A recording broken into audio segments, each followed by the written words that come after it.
Hello and welcome to the World Decoded YouTube channel.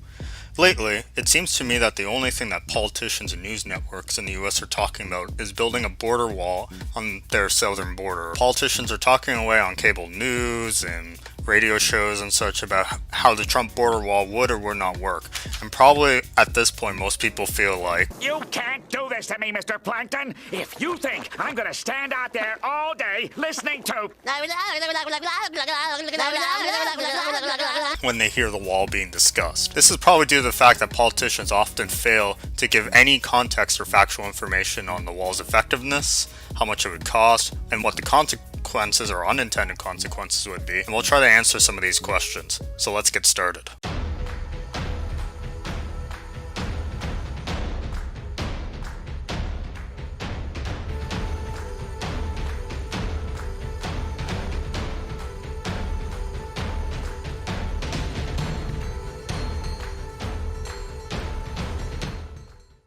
So before we begin discussing the Trump's border wall specifically, I wanted to give some context on borders that we have seen in the recent past and how many borders there were in the recent past and how many borders actually exist today. So there's this false perception that some past era, every state had its own border walls. In fact, the Great Wall of China is a historical anomaly. Most cities and states did not have their own border walls. It wasn't until about the past 20 years that we actually saw a huge spike in the number of border walls in the world. So starting in the 1990s, just after the Berlin Wall fell, there were about 15 border walls in the world. However, today, there's actually over 70. So why is that exactly? Well, this is due to the fact of terrorism in the modern age. Many societies and countries and states such as France, Belgium, Germany, the United States, Canada, etc., have seen an increased amount of terrorist attacks within their countries, especially from individuals from what we would consider in the West foreign countries. Well, because of this feeling of being threatened by terrorists such as ISIS, and also individuals feel like they're losing their cultural identity due to illegal immigration, and immigrants in general, many walls have been erected in order to stop these immigrants from entering our society. So let's look at an example of where individuals are coming from and where they're going to with respect to Europe. So as we can see, there's many refugees that are coming from the Middle East, especially in parts of Eastern Europe. So, because of this, countries, in order to make sure that illegal immigrants are not crossing into their borders, have been building more and more fences and walls and such like that. Oh, wait a second. Why does Norway and Sweden have a border? Time to go. That's not the line!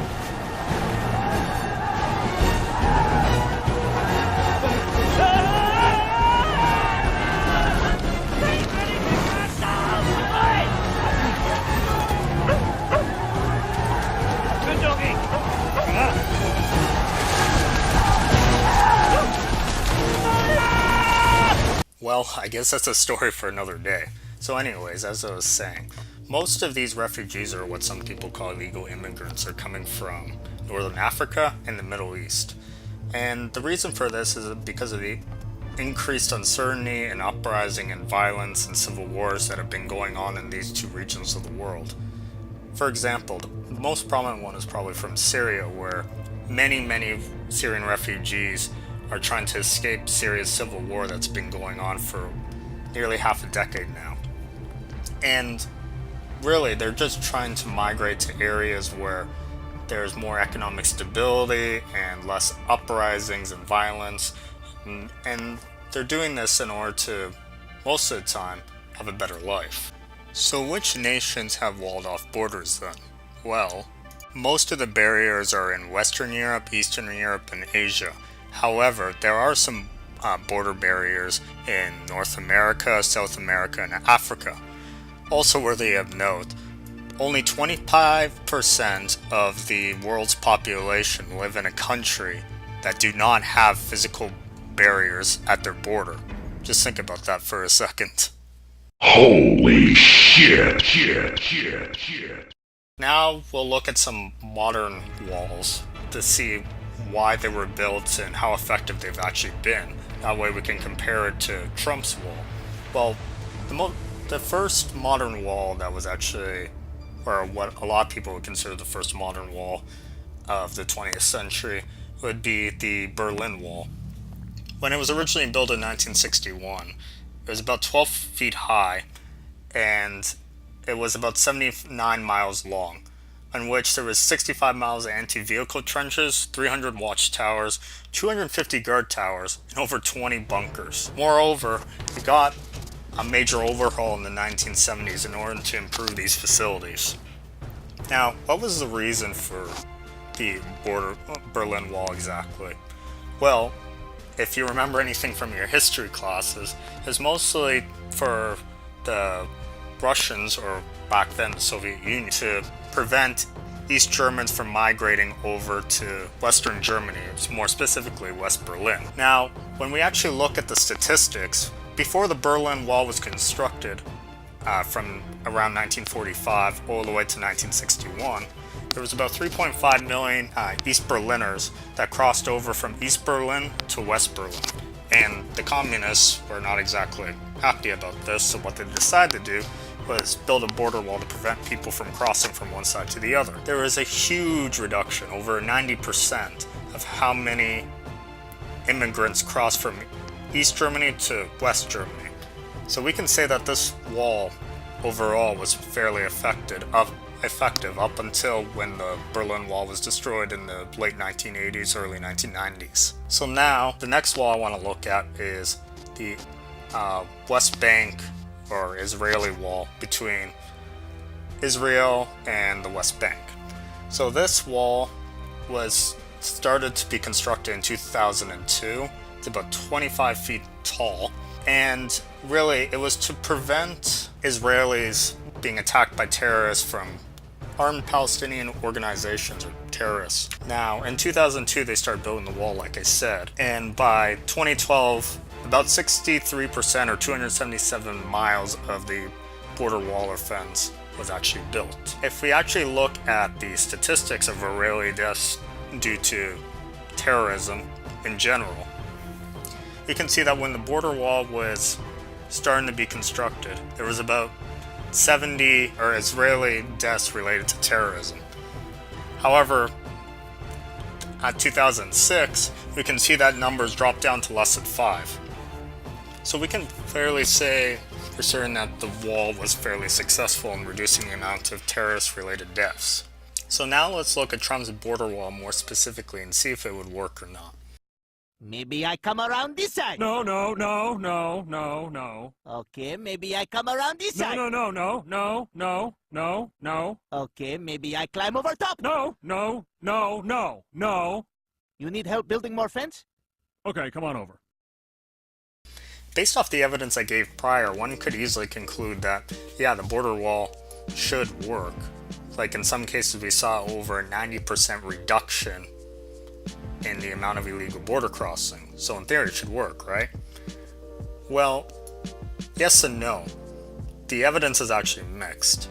For example, in the European Union, after the European Union countries started to fortify walls and barriers and such like that in order to prevent migrants from crossing into the EU, and more specifically going through the Balkans and Eastern Europe, we actually did not see that much of a decrease in the amount of migrants trying to get into the EU.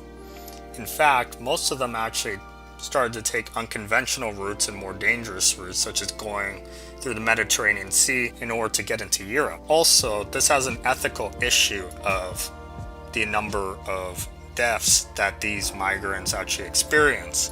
So, for example, in the European Union's case, prior to 2006, when there was basically no borders in the EU, there were only 800 related deaths due to migrants crossing EU borders illegally at its peak.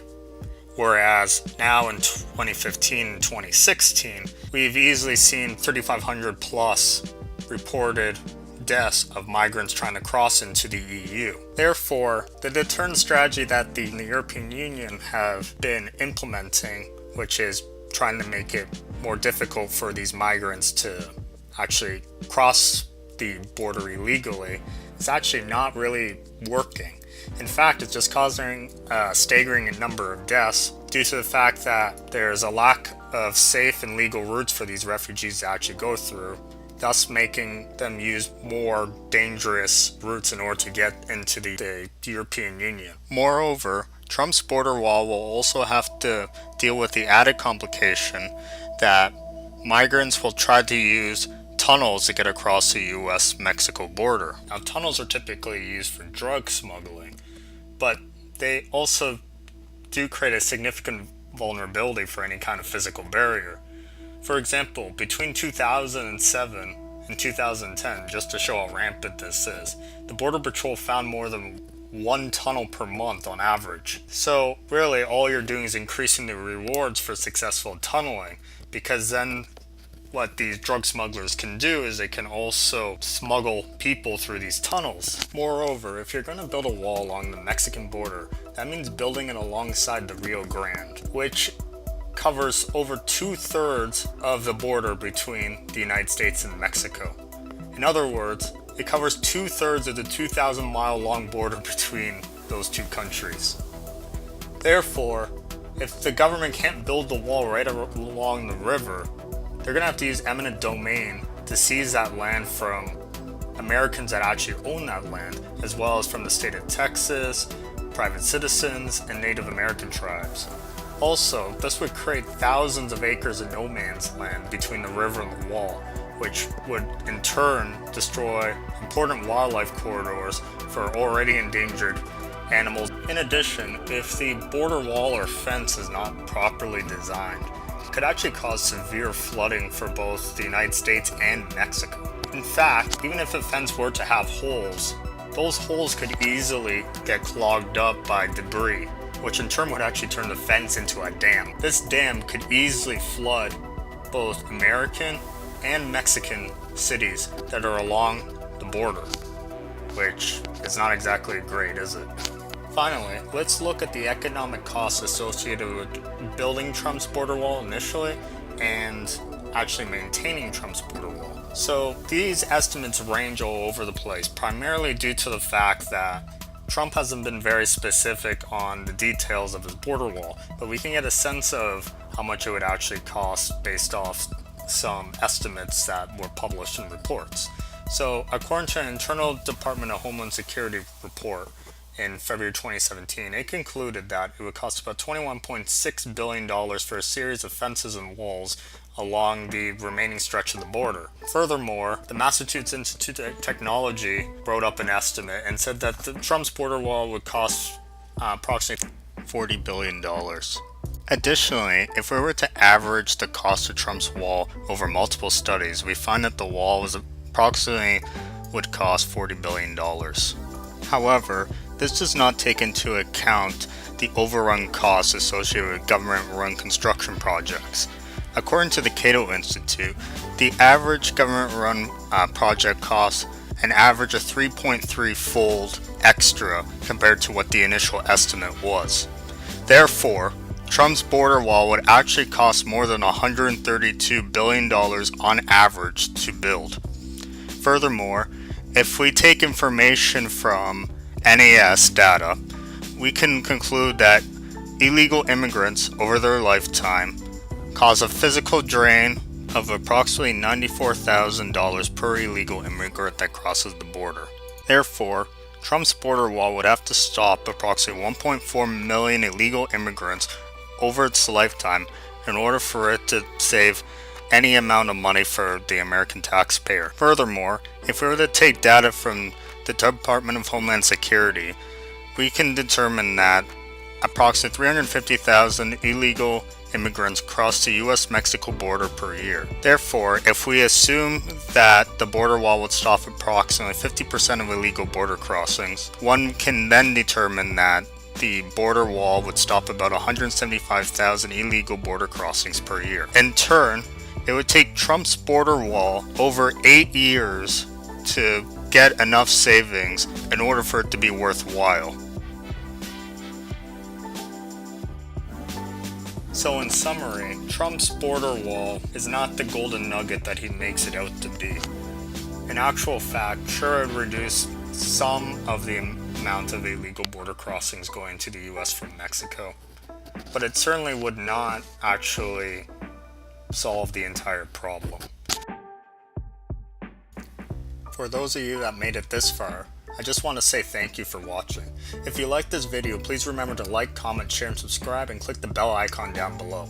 Also, if you really want to be a kind soul and donate to my channel, please subscribe to my Patreon page, which is linked in the description down below. Thanks guys, and have a great day.